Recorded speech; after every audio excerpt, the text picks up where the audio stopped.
사도행전 12장 18절부터 24절까지 말씀입니다. 날이 새매 군인들은 베드로가 어떻게 되었는지 알지 못하여 적지 않게 소동하니 헤롯이 그를 찾아도 보지 못하매 파수꾼들을 신문하고 죽이라 명령하니라. 헤롯이 유대를 떠나 가이사랴로 내려가서 머무니라. 헤롯이 두로와 시돈 사람들을 대단히 노여워하니 그들의 지방이 왕국에서 나는 양식을 먹는 까닭에 한 마음으로 그에게 나와 왕의 침소 맡은 신하 블라수도를 설득하여 화목하기를 청한지라. 헤롯이 나를 택하여 왕복을 입고 단상에 앉아 백성에게 연설하니 백성들이 크게 부르되 이것은 신의 소리요 사람의 소리가 아니라 하거늘 헤롯이 영광을 하나님께로 돌리지 아니하므로 주의 사자가 곧 친히 벌레에게 먹혀 죽으니라. 하나님의 말씀은 흥왕하여 더하더라. 아멘. 첫째 날 첫 번째 장소는 가이사랴입니다. 텔아비브에서 북쪽으로 45km 떨어진 항구 도시입니다. 가이사랴는 주전 3, 4세기경에 형성된 어촌 마을이었는데 주전 63년 로마가 이곳을 정복합니다. 한때 이곳을 점령했던 안토니우스는 이 항구를 클레오파트라에게 선물했습니다. 안토니우스가 악티움 해전에서 패하자 정권은 가이사 옥타비아누스에게 돌아갔고 항구는 헤롯에게 하사되었습니다. 헤롯은 가이사에게 충성심을 보이기 위해 이 항구를 가이사랴라고 이름짓고 로마식 최대 항구 도시로 만들기 시작했습니다. 헤롯은 주전 22년부터 이곳에 항구, 저장소, 시장, 넓은 도로, 목욕탕 등을 건설하기 시작했고 주전 10년까지 망치 소리가 끊어지지 않았습니다.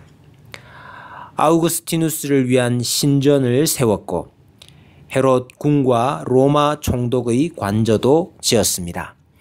이 신도시에서 빌라도, 베스도, 벨렉스, 헤롯 등이 진무했습니다.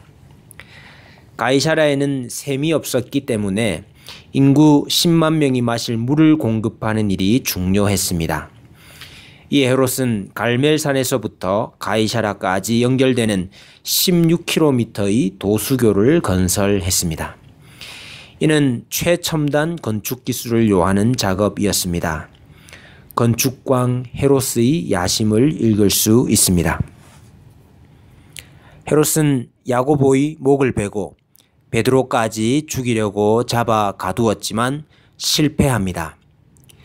16명의 군사를 동원하여 한 사람을 지켰지만 방법을 알 수 없는 탈옥이 일어났습니다. 헤롯은 애꿎은 보초들을 죽일 것을 명령하고 가이사랴로 돌아왔습니다. 가이사랴의 집에 도착한 헤롯은 베란다 문을 열고 지중해의 푸른 바닷바람을 맞았습니다. 기분이 좋아졌습니다. 유대 땅에서 경험했던 이상하고 찝찝한 기억은 다 사라져 버렸습니다. 온 세상을 다 가진 것 같았지요. 비단 왕복을 갖춰 입은 그는 지금도 여름철 공연장으로 사용되는 3,500석 규모의 원형 극장에 올라섰습니다. 연설을 듣던 군중들은 이것은 신의 소리요 사람의 소리가 아니라 외쳤습니다. 그때 하나님의 명을 받은 벌레가 헤롯을 공격했습니다. 천하를 호령하던 그였지만 하나님의 명령을 받은 벌레에게는 속수무책이었습니다. 헤롯은 자신이 건축한 가이사랴에서 그렇게 죽었습니다. 헤롯의 집도 가이사랴에 있었지만 빌립 집사의 집도 가이사랴에 있었습니다. 사도들은 그의 집에서 여장을 풀곤 했습니다. 바울이 세 번째 선교여행을 마치고 다시 빌립의 집을 찾았습니다. 바울은 예루살렘으로 올라갈 계획이었습니다. 그때 아가보라 하는 선지자가 바울이 예루살렘에 올라가면 결박될 것이라는 예언을 했습니다. 이 예언을 들은 사람들은 울면서 바울을 막았습니다. 우리가 그 말을 듣고 그곳 사람들과 더불어 바울에게 예루살렘으로 올라가지 말라 권하니, 바울이 대답하되 여러분이 어찌하여 울어 내 마음을 상하게 하느냐.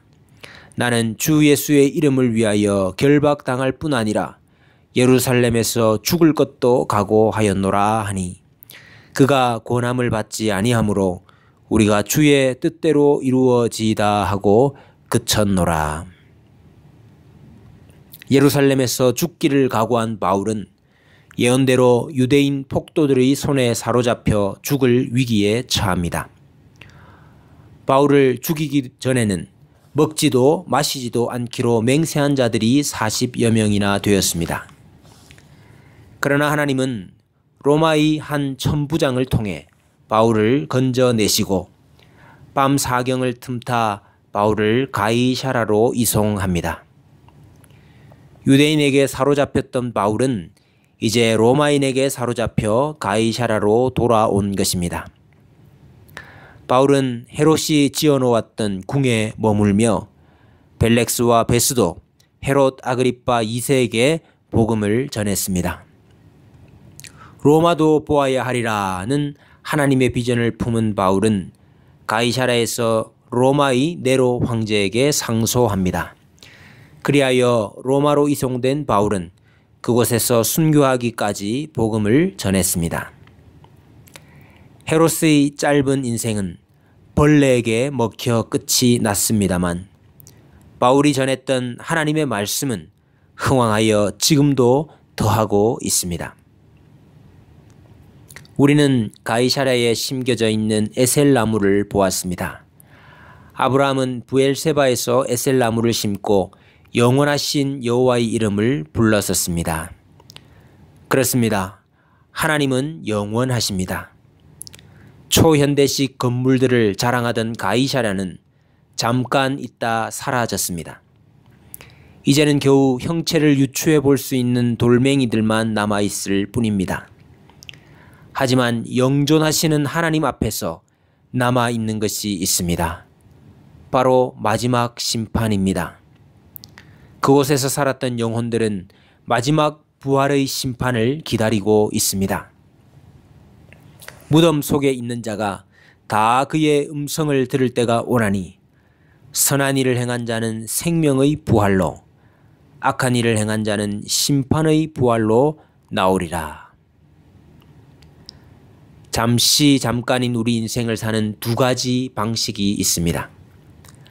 하나의 인생은 이 땅이 영원하다 생각하고 자신의 영광을 위하여 밤낮 쉬지 않고 가이사랴를 건축하는 헤롯과 같은 인생입니다. 그는 자신이 건축한 최첨단 집에 살면서 많은 사람들의 부러움과 칭송을 받았습니다. 하지만 사람들이 칭송하던 그 원형 극장에서 벌레에게 먹혀 죽었고, 이제 구더기도 죽지 않는, 꺼지지 않는 불심판을 기다리고 있습니다. 또 하나의 인생은 영존하시는 하나님의 영광을 드높이고자 가이사랴에서 죽기를 각오했던 바울과 같은 인생입니다. 그는 가이사랴에서 예루살렘으로, 예루살렘에서 가이사랴로, 또다시 로마로 이리저리 끌려다니는 정처 없는 인생처럼 보였습니다. 하지만 하나님은 그를 위하여 하늘에 있는 영원한 한 성을 예비하셨습니다. 두 갈래 인생의 길목에 선 우리에게 너는 어느 길을 택할 것인가 묻고 있는 가이사랴입니다. 2017년 7월 6일 새벽 5시 26분 한동훈 목사가 드립니다.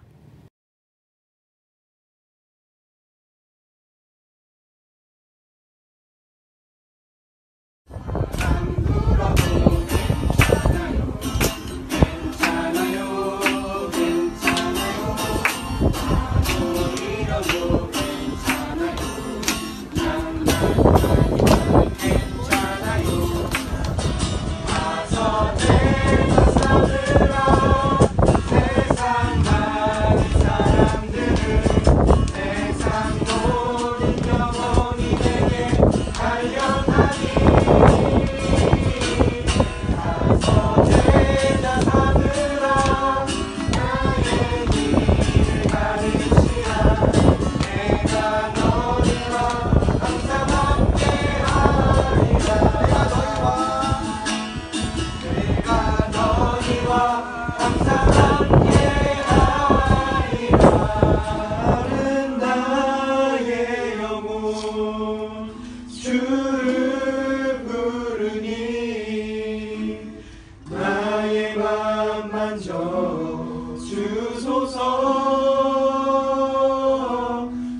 주님만을 원합니다.